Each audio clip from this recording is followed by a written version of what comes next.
ذلك الكتاب لا ريب فيه هدى للمتقين. أعوذ بالله من الشيطان الرجيم.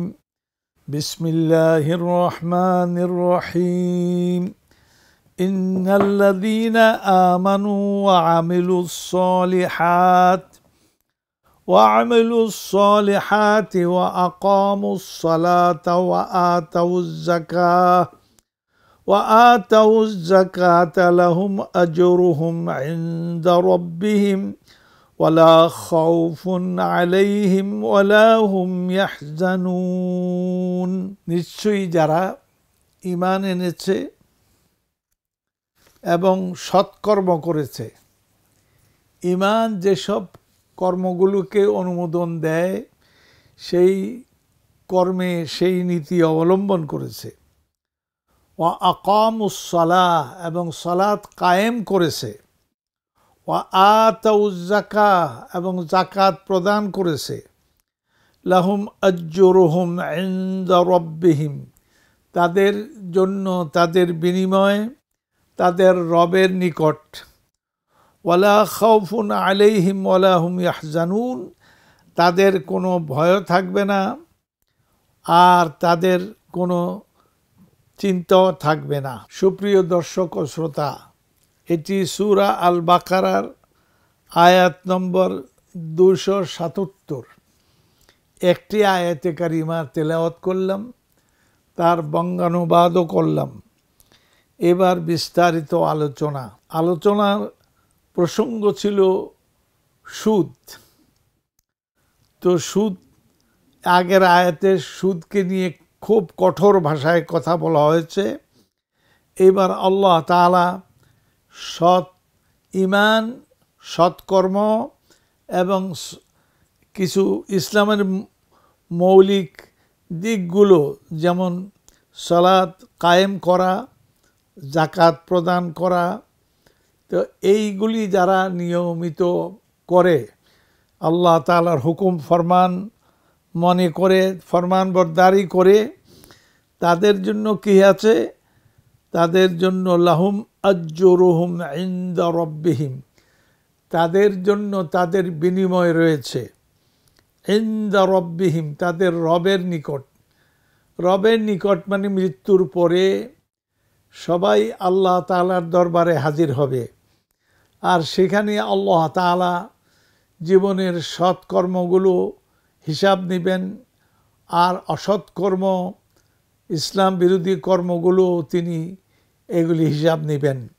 সুতরাং সৎকর্মের বিনিময়ে আর অসৎকর্মের নাউজুবিল্লাহ শাস্তি। তো এখানে বলা হলো, যারা সালাত কায়েম করেছে আর যাকাত প্রদান করেছে, তাদের লাহুম আজরুহুম ইনদা রাব্বিহিম তাদের বিনিময় তাদের রবের নিকট। সুবহানাল্লাহ। বিনিময় মানে কি? পরকালে বিনিময় মানে জাহান্নাম থেকে মুক্তি আর জান্নাতে প্রবেশ। আর যে ব্যক্তি জাহান্নাম থেকে মুক্তি পেল, ওমান যুহজিহা আনিন নারি ওয়া উদখিলাল জান্নাহ ফাকাদ ফাজ। কোরআনের মধ্যে আল্লাহ পাক অন্য জায়গায় বলেছেন, যে ব্যক্তি জাহান্নামের থেকে তাকে দূরে রাখা হলো, ওমান যুহজিহা আনিন নারি ওয়া উদখিলাল জান্নাহ এবং জান্নাতে প্রবেশ করিয়ে দেয়া হলো, ফাকাদ ফাজ সেই সফল হয়ে গেল পরকালে। সুতরাং সফলতার কথা এখানে তাফসিলান আল্লাহ তাআলা বিস্তারিত বলেছেন। তাদের বিনিময় রয়েছে, বিনিময় মানে জাহান্নাম থেকে মুক্তি আর জান্নাতে প্রবেশ। আজরুহুম ইনদা রাব্বিহিম ওয়ালা খাউফুন আলাইহিম ওয়ালা হুম ইয়াহজানুন তাদের কোনো ভয় ভীতি বলতে কিছুই থাকবে না। কারণ যেখানে আল্লাহ তাআলা পরম বন্ধু এবং তিনি রক্ষা করছেন, তিনি জাহান্নামের মালিক, জান্নাতের মালিক। সুতরাং যাকে তিনি জাহান্নাম থেকে রক্ষা করলেন আর জান্নাতে প্রবেশ করে দিলেন, সেই তো সফল হয়ে গেল।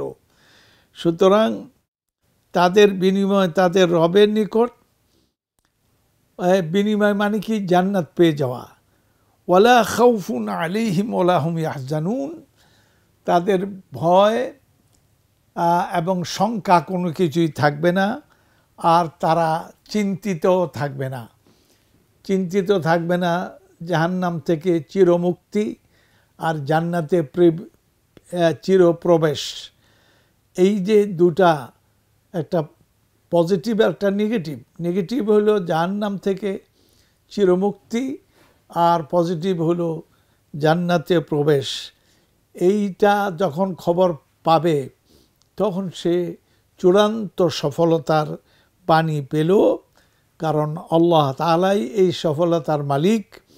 সুতরাং যারা আল্লাহ তাআলার হালাল হারামকে মেনে চলবে এবং সেগুলি আল্লাহর বান্দা হিসাবে আল্লাহর অনুগত থাকবে, তাদের জন্য আল্লাহ পাক বলছেন ওয়ালা খাউফুন আলাইহিম ওয়ালা হুম ইয়াহজানুন, তাদের কোনো ভয় ভীতি শঙ্কা থাকবে না। ওয়ালা হুম ইয়াহজানুন, আর তারা চিন্তিত থাকবে না। জান্নাত পাবে কি পাবে না? জান্নাত তো জাহান্নাম থেকে মুক্তিবাণী জান্নাত। সুতরাং আল্লাহ তাআলা এই যে আমাদেরকে এই ইমানের ফসলটা, ইমানের ফলাফল আমরা পেয়ে গেলাম। যদি ইমান অনুযায়ী আমাদের আমলগুলো আমরা সম্পাদন করতে পারি, আমরা এগুলি কাজ করতে পারি, তাহলে আলহামদুলিল্লাহ আল্লাহ তাআলা ওয়াদাও খেলাফ করবেন না, নাউজুবিল্লাহ মিন যালিক, এবং তিনি তার বান্দাদের উপরে জুলুমও করবেন না। কারণ এরা তো বান্দা, এরা গোলাম, এমন গোলাম যে আল্লাহ তাআলার হারামকে হারাম মনে করেছে, হালালকে হালাল মনে করেছে। অতএব হারাম থেকে দূরে থাকলো আর হালালকে তার জীবনের নীতি হিসাবে গ্রহণ করলো, তার করণীয় বিষয়। সুতরাং একটা বরণীয় বিষয় আর একটা হলো করণীয় বিষয়। তো বরণটা নিষিদ্ধ কাজ থেকে সে দূরে থাকলো আর আদিষ্ট কাজ সে করলো। লা খাউফুন আলাইহিম, তাদের কোনো ভয়, সুবহানাল্লাহ, যে ব্যক্তি মানে আখিরাতের ভয় থাকবে না, গ্যারান্টি দিয়ে দেওয়া হচ্ছে। ওয়ালা খাউফুন আলাইহিম ওয়ালা হুম ইয়াহজানুন, আর তারা চিন্তিত হবে না। অতএব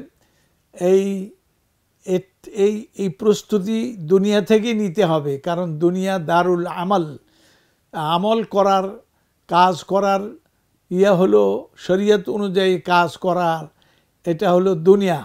এই দুনিয়াতে যদি আমরা সেইভাবে কাজ করে যাই, তাহলে মৃত্যুর পরে আল্লাহ তাআলা আখিরাত আমাদের জন্য তিনি গ্যারান্টি দিচ্ছেন যে তাদের কোনো চিন্তাও থাকবে না, তাদের কোনো ভয় ভীতি থাকবে না, আর তাদের জন্য পুরস্কার তো পুরস্কারই। সুবহানাল্লাহ, জাহান্নাম থেকে মুক্তি, আগুন থেকে মুক্তি, আর জান্নাত চির সুখের জায়গা, সেই সুখের জায়গায় পুনর্বাসিত। আল্লাহ তাআলা আমাদের সবাইকে তৌফিক দান করেন, আমরা যেন শরীয়তকে এইভাবে মেনে চলি।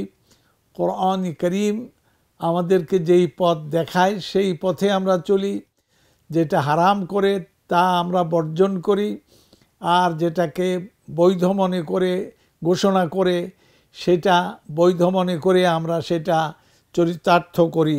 এইভাবে মুসলমান যদি প্র্যাকটিসিং মুসলিম হয়ে যাই আল্লাহ তাআলার শরীয়ত অনুযায়ী, তাহলে সুবহানাল্লাহ, কত বড় পুরস্কার, কত বড় সুসংবাদ যে জান্নাতে তার পুনর্বাসন আর জাহান্নাম থেকে চিরমুক্তি। আল্লাহ তাআলা আমাদেরকে তৌফিক দান করেন, আমরা যেন তার হুকুমগুলি মেনে চলি, তার নিষিদ্ধ কাজ থেকে আমরা দূরে থাকি। এই তৌফিক যদি আমাদের দেন, আমরা যদি চাই আল্লাহ তাআলার কাছে এই দোয়া কামনা করা, এটাও দোয়া, এটাও ইবাদত, এটাও একটা পজিটিভ ইবাদত। সুতরাং এই দোয়া তো করতে হবে। আল্লাহ তাআলা উদউনি আস্তাজিব লাকুম, তিনি বলছেন আমাকে ডাকো, আমার কাছে দোয়া করো, আস্তাজিব লাকুম, আমি তোমার ডাকে সাড়া দিব, তোমাদের ডাকে সাড়া দিব। আল্লাহ তাআলা আমাদের জাহান্নামের আগুন থেকে মুক্ত রাখেন, জান্নাতে পুনর্বাসিত করেন, এইভাবে শরীয়ত মেনে চলে দুনিয়া থেকে বিদায় নেওয়ার তৌফিক দান করেন, আমিন। ইন্নাহু ওয়ালিয়্যু যালিকা ওয়া আলা মা ইয়াশাউ কাদির। ওয়াসসালামু আলাইকুম ওয়া রাহমাতুল্লাহি ওয়া বারাকাতুহু। যালিকাল কিতাবু লা রাইবা ফীহি হুদাল লিল মুত্তাকিন।